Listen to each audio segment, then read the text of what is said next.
on this episode of the Sorority Chat podcast. I tell my clients, if your goal is to be in a sorority, and I'm not saying this is impossible to do if you are an influencer on TikTok, but it makes it a lot harder. I mean, sorority girls they're not looking for influencers, they're looking for friends. And so if you're listening out there and you are gonna go through Rush, stay off TikTok. You know, it can only set you back. Hey y'all, and welcome to Sorority Chat. I'm Liz Toombs, a designer and sorority alum who's obsessed with all things Greek life. My mission? To bring you real conversations, smart insights, and fun stories that help make sorority living even better. So grab your favorite beverage, get comfy, and let's chat. Hey friends! Joining me today is Trisha Addicks, the OG Rush consultant. She is in the midst of recruitment season, working with her clients and writing her book, editing her book, and she is joining us today so that we can get a behind-the-scenes conversation going all around recruitment. Yes, thank you so much for having me. You're about the only person I would make time for this week. Well, I appreciate that. It's so good to catch up with you and give you a little bit of a breather and have a fun conversation. Absolutely. So yeah, my podcast is not usually a video, but I kind of hope it is so that y'all can see me. I look like a serial killer. I just went walking and I'm boiling alive and I have on my big serial killer glasses.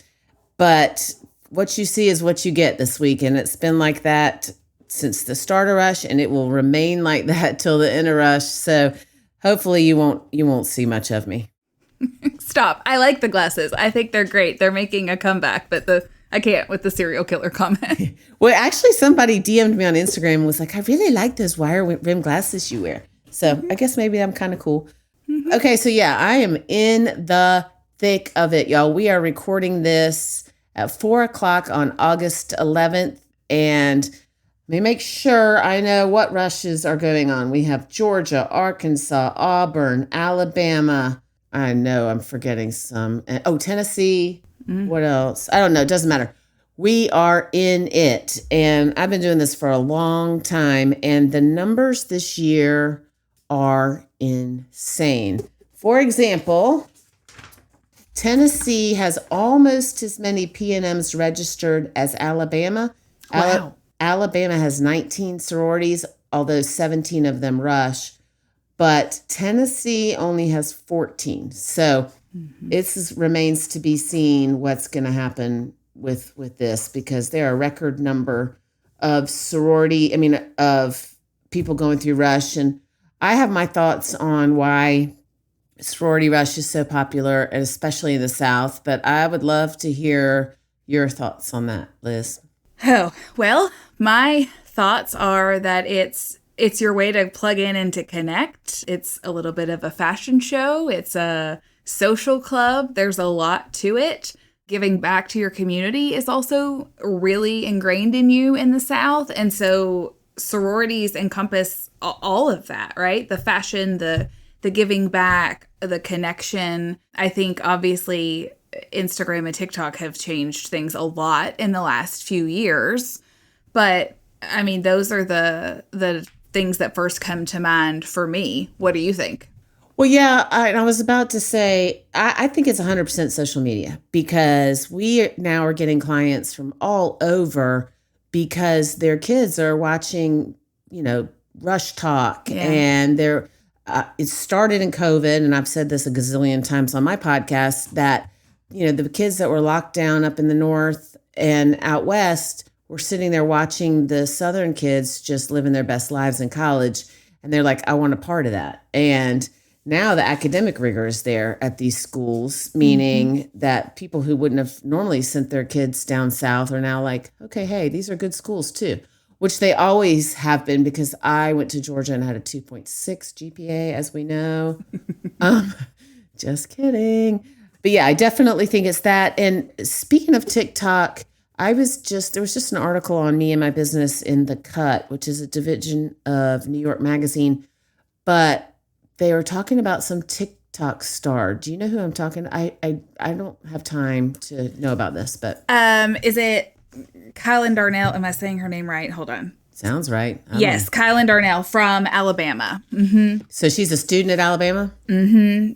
Yep. And I believe her sister is currently going through Rush down there. I can't believe it. I have not been on TikTok a lot this Rush season. I don't know what's happening to me, if I just needed a break from it mentally. But yeah, my adult 40-year-old friends were just sending me her most recent post on TikTok just a little bit before we got on this. So what was her most recent post? She's decided to step back and take a few days away from recruitment. She doesn't really say much about it other than she's documented her whole sorority experience on her social media, and she didn't know at first that was maybe no and shouldn't do it, but the world really took notice and started paying attention and following her, and she's created quite a following from it, and now she just said she was taking a couple mental health days and pulling back. Well, I'm glad, again, I don't know who she is, but I'm glad that she's taking care of herself because, and I tell my clients, if your goal is to be in a sorority, and I'm not saying this is impossible to do if you are an influencer on TikTok, but it makes it a lot harder. I mean, sorority girls they're not looking for influencers. They're looking for friends. And so if you're listening out there and you are going to go through Rush, well, one, get my damn book next May. But two, stay off TikTok. It can only set you back. Again, not everybody who does a TikTok is not going to find their forever Greek home. But I do think it adds an unnecessary roadblock for sure. Yeah, I agree with you. I am not going to go through Rush next semester or next year, but am I allowed to buy the damn book anyway? Oh, yeah. You're buying more than one copy. That's required of my friends. And if my friends are listening, which some of them do and some of them don't, because I can tell, and it's okay. But that's the requirement. They're buying the damn book too. So, yeah. Absolutely. It's a requirement as my friend. So start saving your money, people. Okay, so let's talk a little bit about these houses and what you're seeing inside the houses as far as rush prep, that kind of stuff, if anything. Well, it's different in all the regions of the country. So in the Southeast, it tends to be the more opulent, the more elegant, fully done houses because they have the freestanding houses. And so it varies from campus to campus, though, whether they keep their furnishings and artwork in the space for certain rounds of recruitment. Some campuses now have them clear it out. And depending on where you go, it could be for different reasons. Sometimes they're having you clear it out to help, quote, level the playing field. And so that you're not paying attention to the house, you're paying attention to the women that you're talking to. And so that you're not getting distracted by all the trappings there. Others are doing it for literal logistics and space, that you cannot have a fully set up living room and get all the P&Ms in there that you need because it's standing room only, or they bring in folding chairs. So I think that's really interesting. That is interesting. And so, and I need to clarify this in my book. Some sororities still do house tours, correct? Yes. And I'm not enough in the know to remember what campuses do and what campuses don't, or how they do it. Yeah, but it changes every freaking year. But that's a thing that I do talk about in my book. I was like, oh shit, now they're making them take out everything. They might not be doing tours. But as far as I know, the ones that I am aware of, they still do. And y'all, a house tour is part of sometimes, and a lot of places don't have houses, but it can be part of philanthropy round where you get a quick little tour of the living spaces in a sorority house.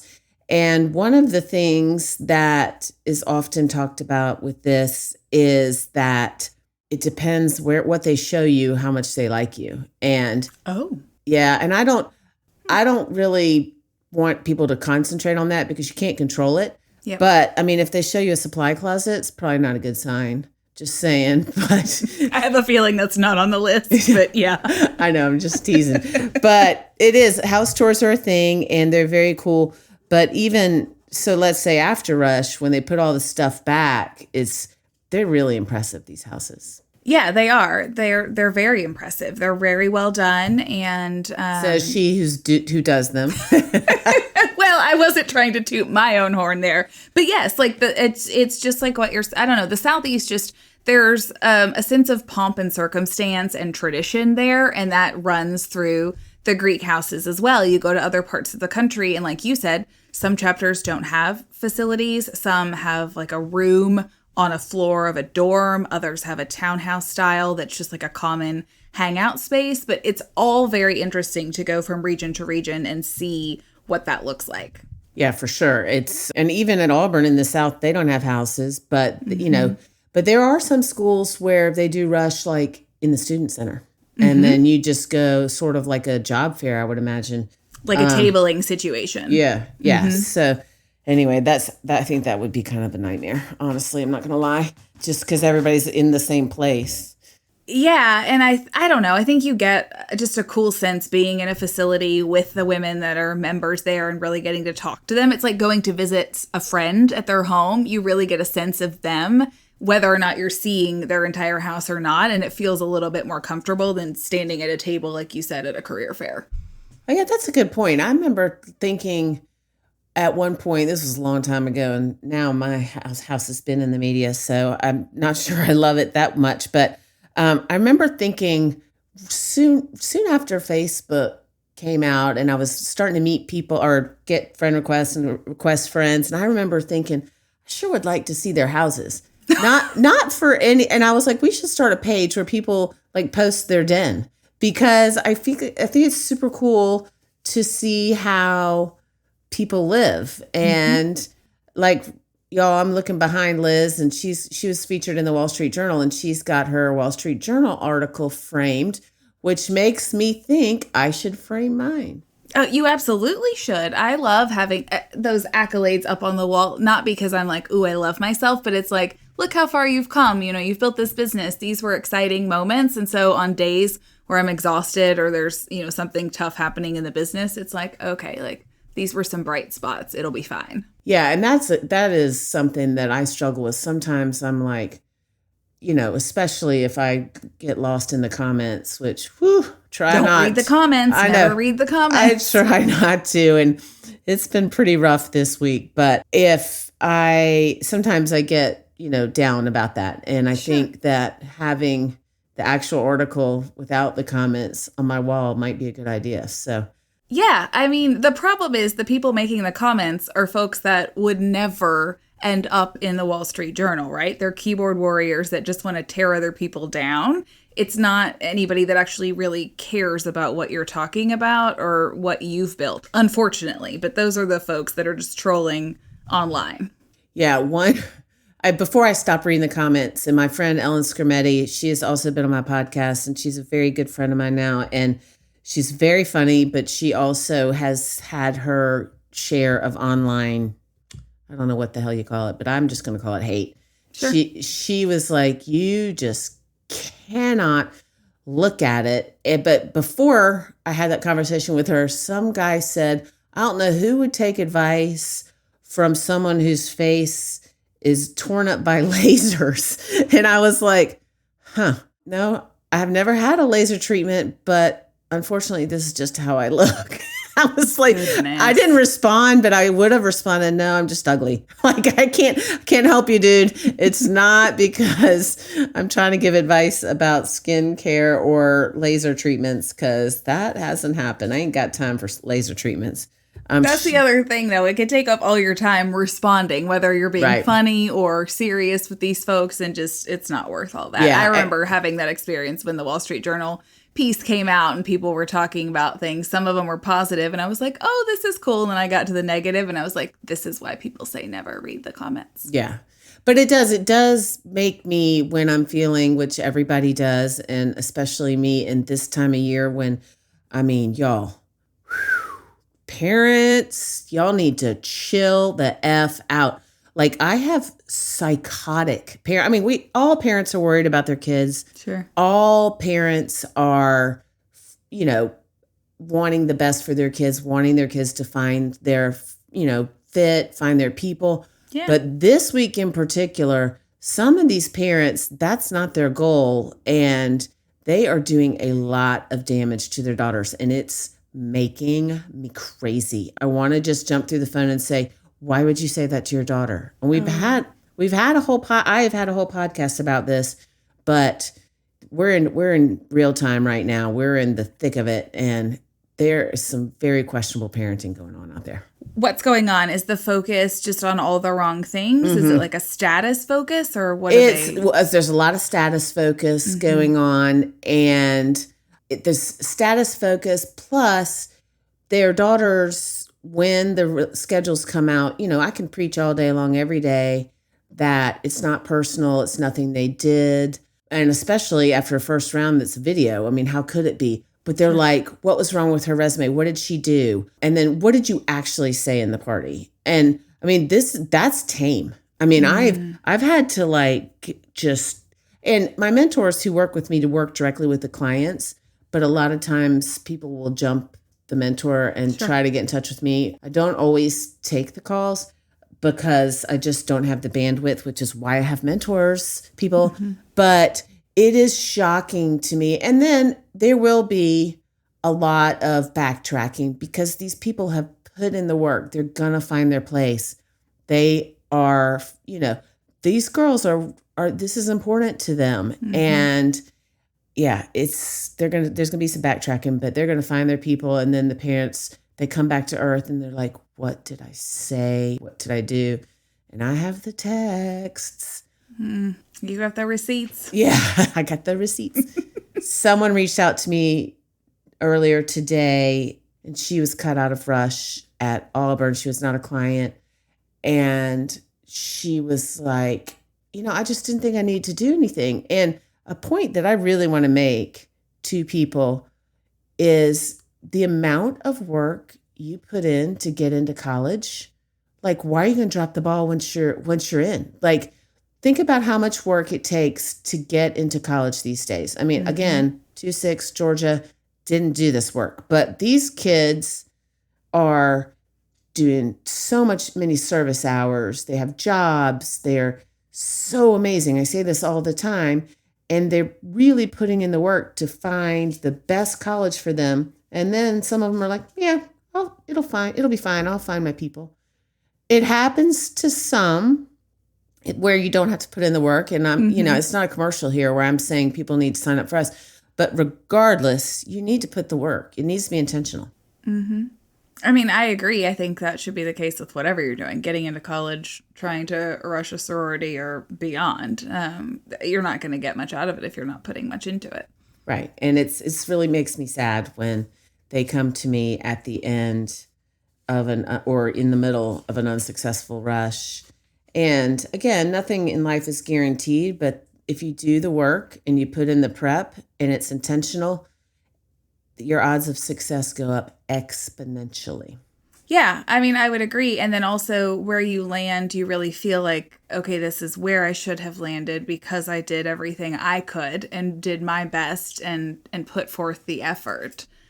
Right. I don't know. I hate that the dark side of the recruitment is the getting caught up in the minutia and the really superficial things when we both know there's so much positive that comes from the deeper things if you just run the course, right? Just let it all play out and see where it goes. Yeah, I had I had a girl call me today, and she had a full schedule back at her school, which is rare if you're listening, especially with these numbers that are going through Rush. And I spoke to her because the mentor was otherwise occupied with somebody else. And I said, okay, let's talk. Why am I calling you? What's going on? And she said, I was dropped by X sorority.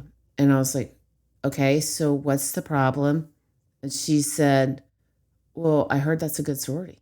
And I was like, okay, honey, it sounds condescending when I'm saying honey, but I was just like, okay, we got to take a step back. And by the end of the conversation, she understood. But another great point is everybody gets to one, and your journeys look different. And if you're getting bogged down because you got dropped by one sorority and you still have a full schedule, even if you don't have a full schedule, you're in for a long week for sure.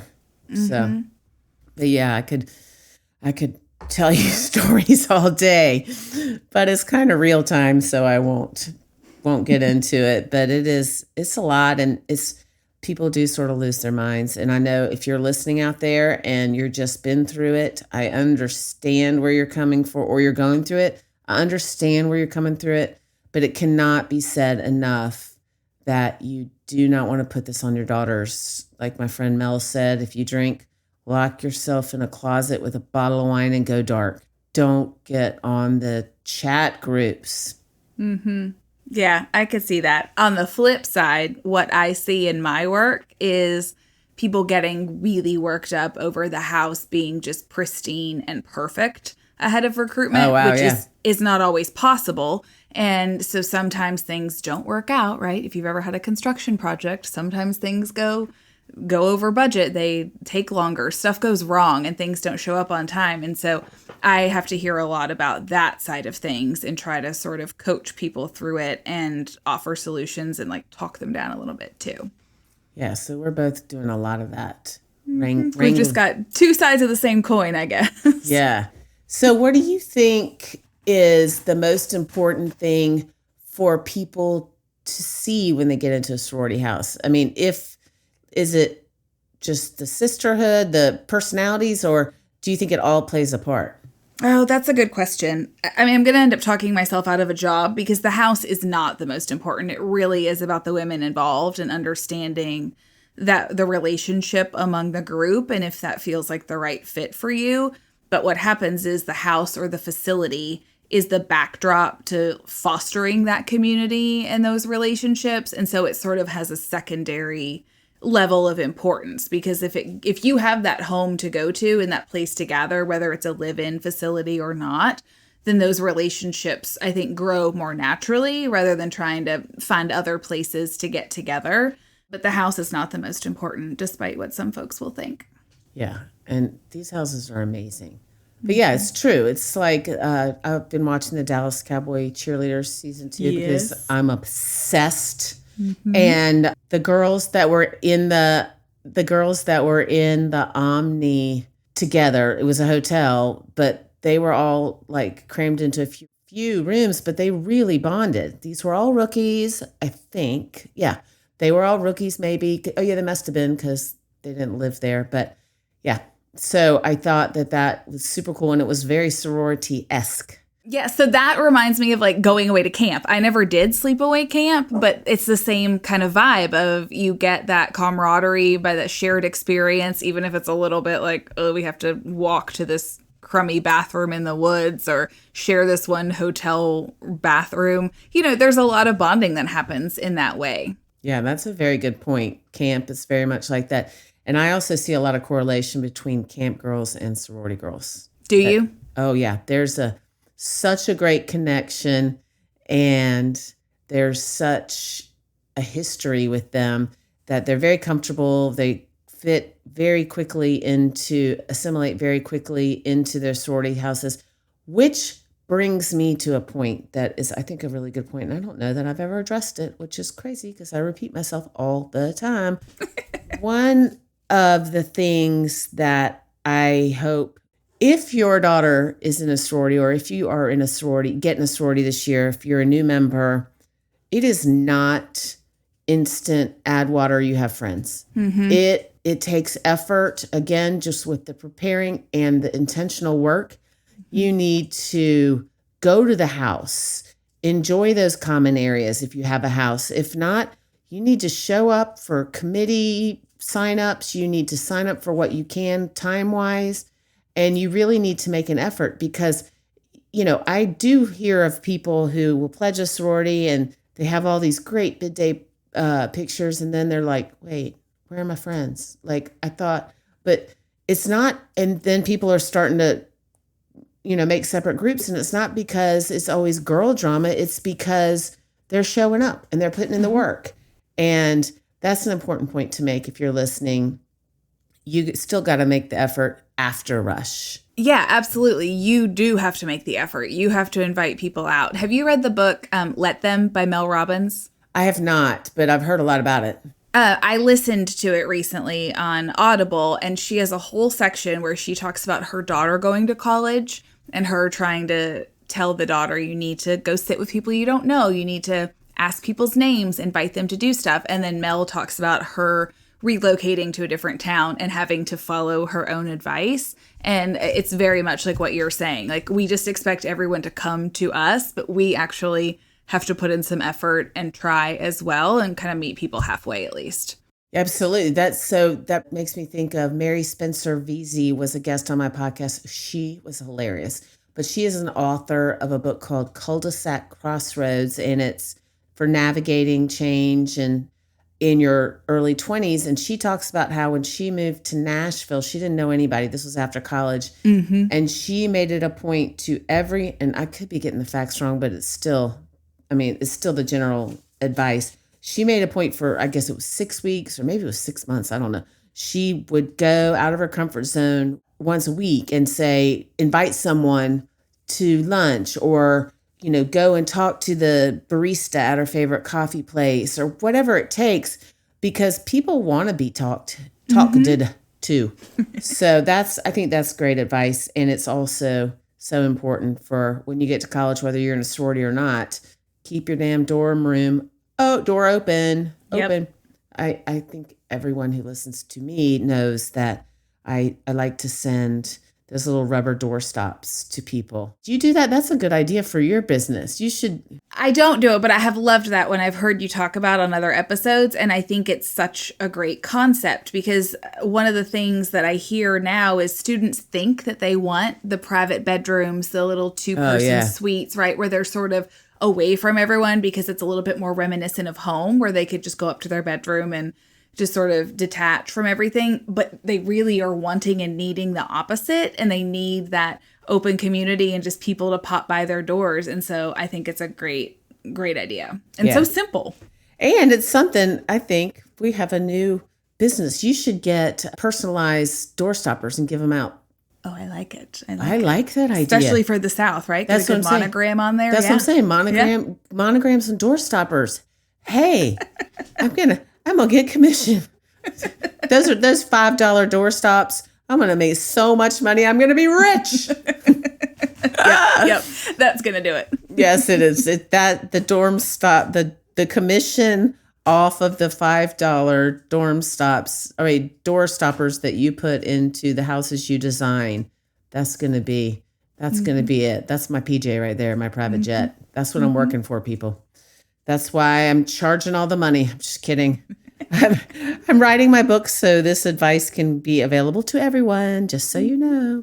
All right, Trisha, I usually do a house hot take at the end of every episode. What is your house hot take for our listeners? Here's today's house hot take. Keep your door open and buy one of Liz's personalized PDR interiors door stops. How about that? I feel so much pressure. Okay, sold. Got it. And by a door, you don't mean leave the front door open. You mean leave the bedroom door open. Yes, Lord God, no. Don't let anybody in off the street. Well, don't let anybody in off the street. And if you're in the South, if you leave your door open, you are going to be covered in mosquito bites. So yeah, and smothering, because it's hot as hell right now. Exactly. Yes, it is. If you do see a picture of this, and I'm hoping that Collier only shows you. Collier is our mutual producer, but if he shows me in this little clip, then you guys will know that I did not get where I am today because of my looks. Stop. You look great. This was fun and a busy time. It was a nice break from the editing and rush grind. I love it, but it's a lot. So thank you for doing this with me today. Yeah, thank you for joining me. It was fun. It was a nice break and a good, timely conversation to have. Absolutely. And I look forward to doing this again soon. Yeah, likewise.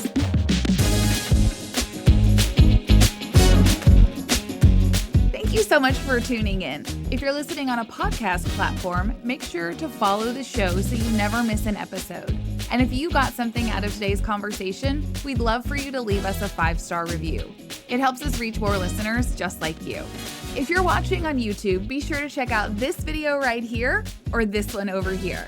And don't forget to like and subscribe. It really helps us out. On that note, I'm Liz Toombs with Sorority Chat, and I'll see you on the next one. This podcast is produced by Collier Landry for Don't Touch My Radio. Copyright Liz Toombs.